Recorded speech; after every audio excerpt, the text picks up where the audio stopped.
Hello, this is Dr. Sonja, and welcome back to Dr. Sonja TV, the Wisdom Vault. Today's wisdom is all about shifting pain into power. I know it's such a cliche phase or phrase that we use. However, can I break it down for you? How to really shift your pain into power? And when you start looking at this entire thing, I want you to get pen and paper, and I want you to listen closely. Listen to this a couple of times. First time you're just listening. Second time you're listening to take notes. The third time you're doing both, because I don't want you to miss anything. Because if you're listening to me and you've been following me on social media, you've been listening to videos like this, there's something that you're in search of. There's something that's been pulling at you, and you realize you deserve more and you want more. And so as you begin to think about how do you shift your pain into power, and I consider pain more of your battlefield. The battlefield in which you have occupied, and some of the things that traumas or drama or things that were not so good that happened to you. Now, I realize everybody doesn't have pain. And so if this is you and you've had some level of pain, I want you to listen closely. First thing that I want you to do as you begin to shift your pain into power, I want you to identify your pain.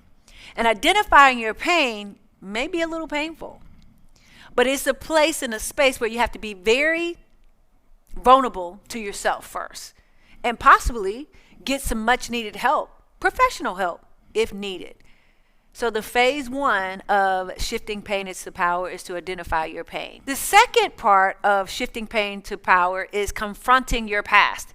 You can't move to your future if you haven't confronted what happened to you in your past, and know that it is a thing. It's not going anywhere. It's not that you have to forget it. It could be right there, but not where it keeps you stagnant and stuck and you can't move forward.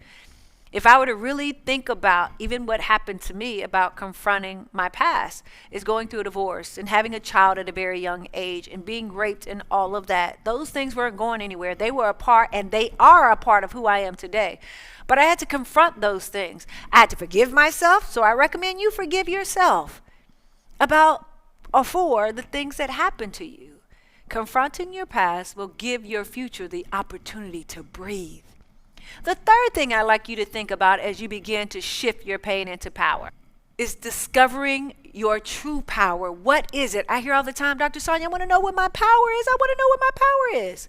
You really don't understand what your power is until you begin to move in such a direction toward your destiny. It is not going to be identified. It's not going to be revealed to you until you move. Standing still, nothing moves.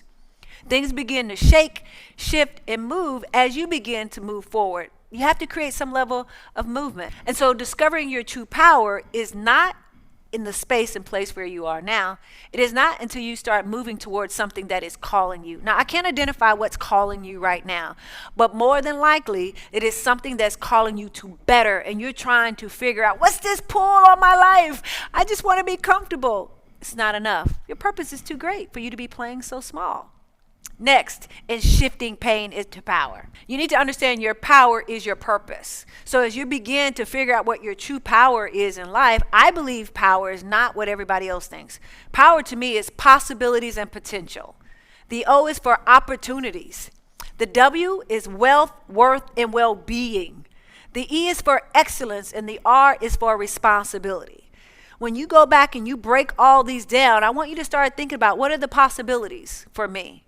What are the opportunities that I don't have to wait on that I can create for myself? It's really about your power is your purpose. You don't find your purpose finds you when you start walking into the power that you possess. And when you start walking into something like that, and so when I say something like that, it's an energy, it's a frequency that changes your entire life. When I started this journey of life and business strategist, I had no idea what my power was, let alone my purpose. I just know I wanted to help and serve someone else. And in turn, I got the opportunity of a lifetime to be better. And to not just be better for me, but for my family. And last but not least, as you shift your pain into power, when you figure out what your power is, you have to activate it. If you've ever had a smoothie and they come in this big container, right? And you have to get a little scoop and you put it in either a mixer or a cup or whatever. And when you put the powder in there, Then you have to put some level or some liquid.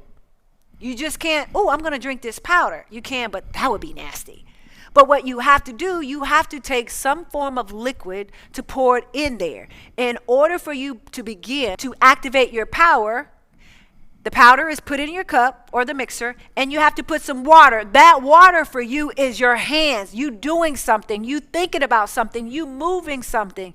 And not you say, oh, I got the powder, but it has to be activated. The activation in this case is you. It is you doing work. It is you thinking outside the box. It is you looking at your life and your situation totally different than you ever have. It is one of the scariest places you will be, but it's so well worth it. It may be even a little painful. It's the breaking of a thing where it gets its true form. This is you being shaken just a little. This is not just you being broken. This is you getting to a place where you are formed like a diamond. It has to have pressure. It has to have heat. That's the only thing happening to you. But now you have to activate your power. But you have to put some form of liquid in there. And then you have to shake it up. Now it's no longer powder. Now it's no longer just a liquid you put in there. It is this concoction, or whatever you want to call it, a smoothie that you now have. But there are a couple of movements that you had to do. It wasn't going to just happen by osmosis. It wasn't just going to happen just because you said it's supposed to happen. It is happening because you put action and motion to it. And when you start thinking about shifting your power, just know you have to be just as involved as the future that wants to find you and going after what you want.